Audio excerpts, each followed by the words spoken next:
So first thing we need to do is we need to take the air temperature. If one other person wants to grab this thermometer and read it for me. It's easy, you don't need to be afraid of it. There you go. Like 14. Okay, so 13 or 14 degrees, which one do you want to call it? I'll go 13. Okay, so 13 degrees, if you guys, if one person brings their book down, they can give it to everyone else. This column that you guys were working on, we just took the air temperature.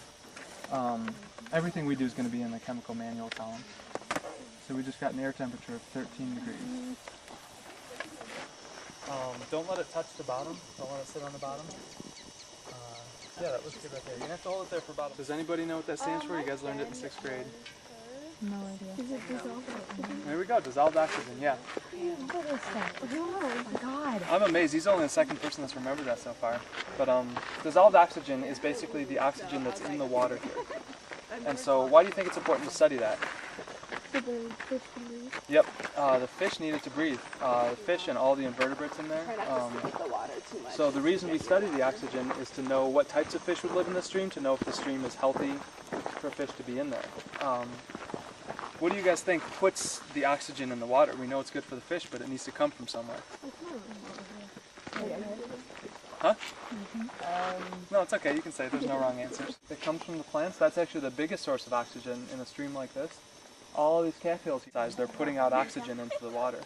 So that's where most of it's going to come from. There's one of... they can do it through the roots. They can do it through any part of the stem that's below the water right there. This part's just going to be putting oxygen out into the air. But all that's going to be putting it directly into the water. Oxygen comes from one other place. We're breathing it right now. So the air that we're breathing right now, some of that oxygen will actually go into the stream. You can see how quickly it's flowing, all those little bubbles there. A fast-flowing stream will actually put more oxygen into it, so those bubbles are helping oxygenate the stream. All right, so Brian, what do we have for your temperature? 8.5 degrees Celsius. Okay, 8.5 gets rounded up. We need it to be an even number, so we'll call it 9 degrees Celsius. You guys can all write that down. I can take that. The more DO there is, the better it is for the fish. They like having lots of oxygen to breathe. So there are two things about filling this bottle. One is don't get any of this dirt or sediment that's on here in the water, in the bottle. And then the other thing is we need 0 air bubbles in there. So you're gonna have to hold it underwater and kind of tip it up to get the bottles out, or the bubbles out, and then put the cap on while it's underwater. So go ahead and give that a shot. So I'm making a big deal about not getting bubbles in the water. Any idea why that's important? It'll be a false read. Exactly. Because we only want to test the oxygen that's in the water. And if there's air in there, then we'll be testing both types of oxygen. A bottle out of water. You can test to make sure there aren't any bubbles in there. If you just, if you just what he was doing right there, just gently tip it around. I don't see any bubbles, the water looks nice and clear, so we are good to go. Chemicals, so I need everybody to put on a pair of gloves. And if you can, put on some goggles. You can do the first step. So we're going to start the fixation process. So Dan, if you can, don't let it touch the surface of the water. We can get 8 drops.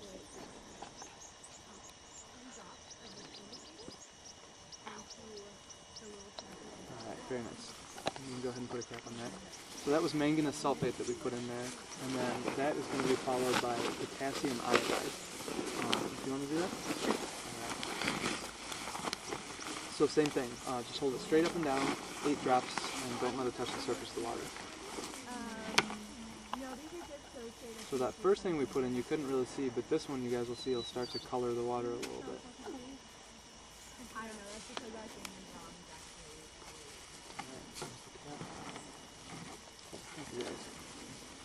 So you can see it's starting to form a little kind of murky yellowish stuff. We call that flock. It's a precipitate that's starting to form in there. So you see, I'm just kind of gently flipping this back and forth like that. Brian, if you'd be willing to do that for about 30 seconds, just back and forth. So I'm going to show you guys, we've got a little model right here. You guys know the chemical formula for water? H2O. So we got the two H's and the oxygen right here. So we have 3 water molecules floating around. And inside is the dissolved oxygen, the O2 right there. And so that's what we're trying to find. So what we did was we took those chemicals, and the second one had iodide, potassium iodide has iodine in it. So we took the iodine and it actually binds to the oxygen. And so that's what you're seeing starting to form in there. So if you guys hold this up, you see all the little pieces that are floating around. That's the precipitate that we're looking for. And so we're going to leave this here, and it's going to start settling down below the surface of the bottle. And then there's one more step towards fixing the oxygen, is what we call it. And that's putting in sulfuric acid. This stuff, if you look at it, it says poison, causes severe burns. It's a pretty strong acid. It would burn a hole in your clothes if you spilled it on there, and it could burn you pretty bad too, kind of like touching a hot stove. So something to be careful with. That's why we have the gloves and the goggles. But the gloves will keep you safe. You notice it's in a plastic bottle. The gloves are plastic, so it can't go through plastic. So now that it's settled down below the neck of the bottle, it would keep going, but this is about all we need. Who wants to be the one to handle the sulfuric acid? Any volunteers? If you're done already, do we three want it? Alright, we can go ahead and do it. So same thing as they were doing. I need 8 drops in there, and straight up and down, don't touch the water.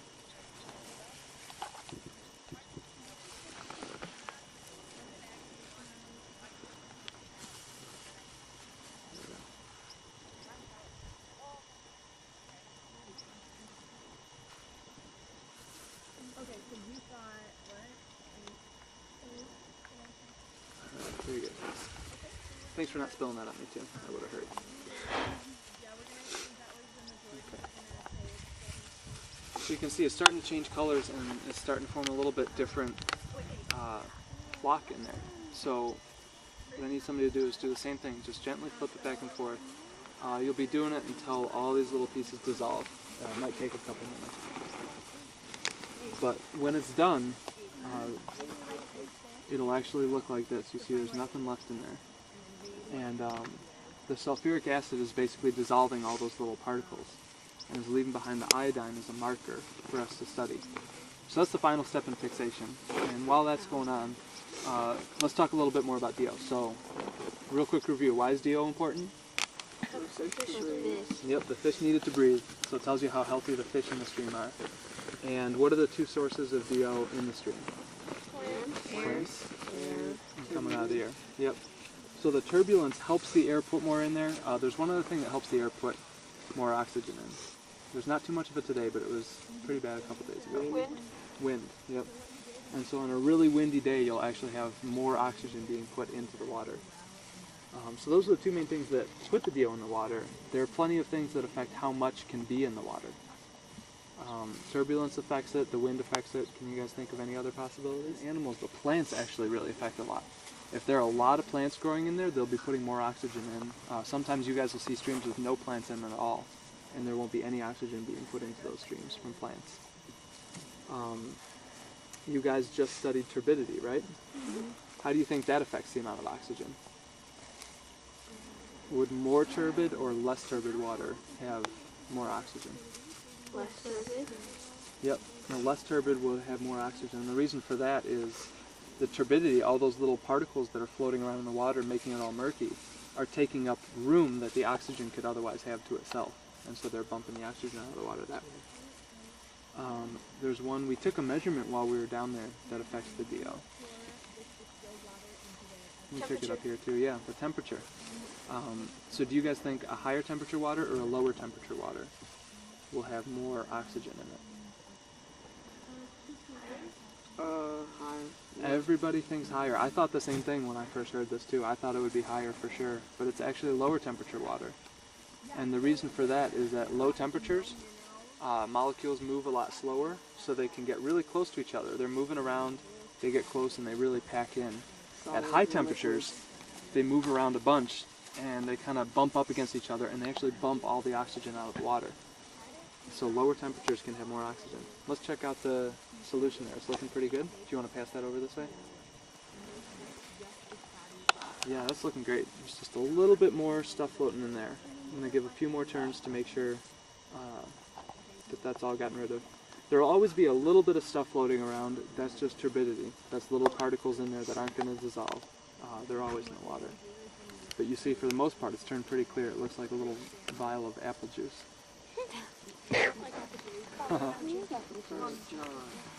So we have two hypothetical streams, and I want you guys to tell me which one will have more oxygen in it. One stream flows really quickly, it's a really windy day, and it's a cold stream.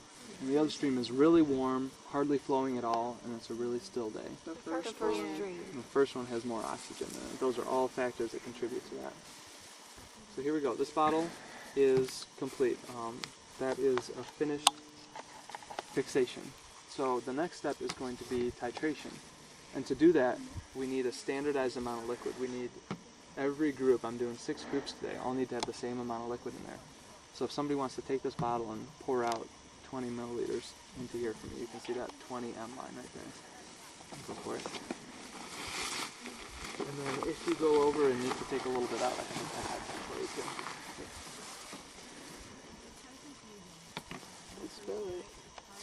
Here, we'll keep it on the thing just in case if you cut some out, just go ahead and put it back in there.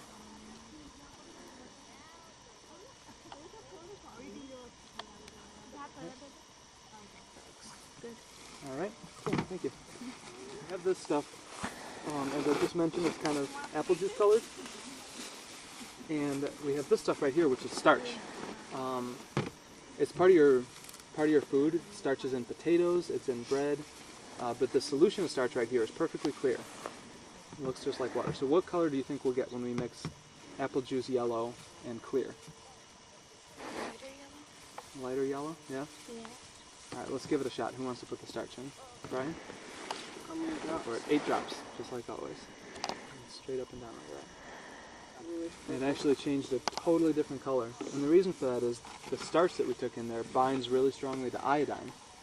And when you mix starch and iodine together, you get this really dark color. So the reason we put that starch in there was to color the solution. Because what we're about to do, the final step of the titration, is we are going to get rid of all the color in there. So if we make it nice and dark, we can see exactly how much color's in there. So what we want to do is we want to take this thiosulfate right here. We want to measure out a specific amount. So I got the plunger right at 0 milliliters. So what's going to happen is we're going to put this stuff very slowly in here, and it's going to turn it clear. And what that does is it tells us how much oxygen is in there. So if we put a ton of this in before it turns clear, it means there's a lot of oxygen. If it only takes a little bit, there wasn't very much oxygen in there. So what I'm going to do, and I'm going to pass around, have all you guys do the same things. Holding it straight up and down, take the plunger and put 2 drops in. We'll switch down to 1 drop when it gets close. And then gently swirl it around. Don't let the liquid touch the top of the thing when you swirl it. Give it a good swirl and then pass it on. You guys can all give that a shot.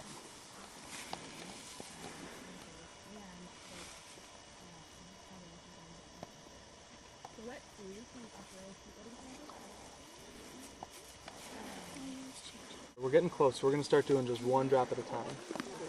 So I'm going to do this while there's still plenty of color left in here. But you guys can see if you hold it up to a white sheet of paper, there's still color left. You want to make sure that white sheet of paper is there so you can tell if there's just a tiny, tiny bit of color when it gets really close. So you need 1 more. I'm going to give it just a little extra shake. It always takes quite a bit of stirring. And the question is there any color left in there? Or does that look pretty clear? It is a little color. There is a very, very tiny bit, and that's why we do that paper test.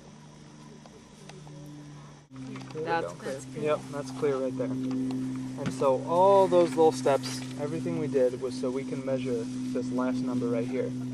So we started the plunger at 0, and it got all the way down. Can you tell me how far that got? 8, almost 9. Yep. 8 If you count the little hash marks, there are 5 of them in between 8 and 9, and it's on the 4th one. So that means it's at 8.8. And that number is one that we all write down under DO mg/L or ppm. 8.8. 8.8. And so that is the final number we're going for. So that means we're done with the chemicals. I'm going to show you guys how to properly take off lab gloves. Proper lab procedure. You take one glove, turn it inside out as you take it off so you don't ever touch the outside, and you ball it up in your other hand. And you take that glove and take it off so the first one is trapped inside of it. Now that's important because all those chemicals we touched are still on the outside of the gloves, and you don't want to touch that to your skin. So when you guys finish those, you can pass them up here and I'll throw them away. So you guys don't need the goggles anymore if you want to take those off. Even though this looks clear and it looks like water, it still has all those chemicals in it that we put in. So I can't just dump it out. It would kill plants. If there was enough of it, it could get into the groundwater and that would be unhealthy. So we have to put it in a special container and rinse all these containers out to make sure there's nothing left in them. We're rinsing with distilled water, and this container right here we know has chemicals in it, so we're going to have to take it all the way back to Bishop and dispose of it back there. Let's take a look at 8.8 and see what that number means.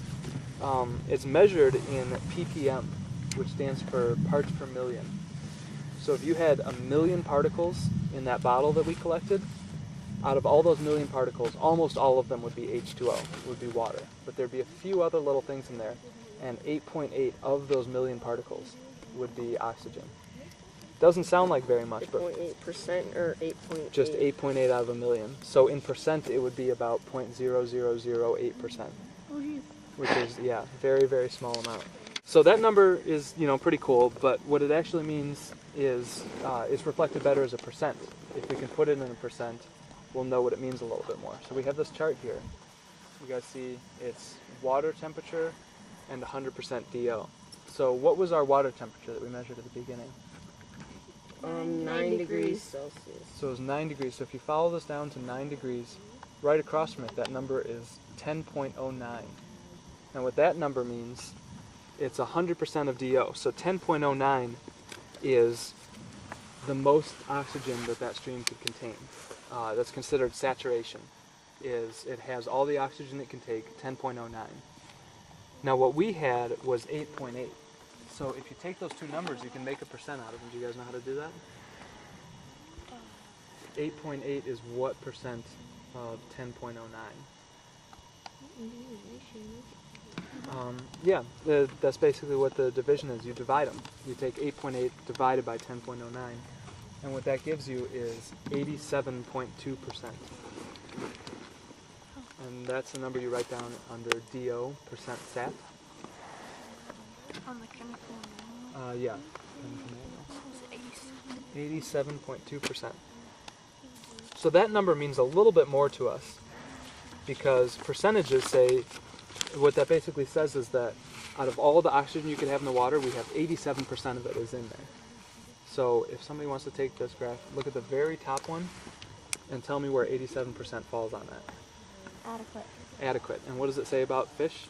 Most aquatic organisms will survive. Right. And so if you guys check this chart out, it has 80 to 90% is adequate, and 90 to 100 is excellent. So the best percentage of DO that you could have in a stream for the fish is between 90 and 100. We're just a little bit short of that at 87, but it's still, like she said, it's adequate, which is basically pretty good. So if you guys want to write that in the ratings thing next to the percent saturation, pretty good or adequate, it's the fish like it, but it could be just a tiny bit better. Enjoy being in the water there. They have good DO. They're pretty happy with it. The water temperature also tells you what type of fish would like to live in there. So we have, Dylan, if you want to look at this for me, this very top chart, water temperature rating. Where does our water temperature fall in that chart? Cold water? Yeah, it's cold water. Anything under 13 degrees is considered cold water. And so if you guys flip over to the next page, all those questions, there's one that you guys didn't answer. Can we fill this out? No, that one we don't fill out. Number 1.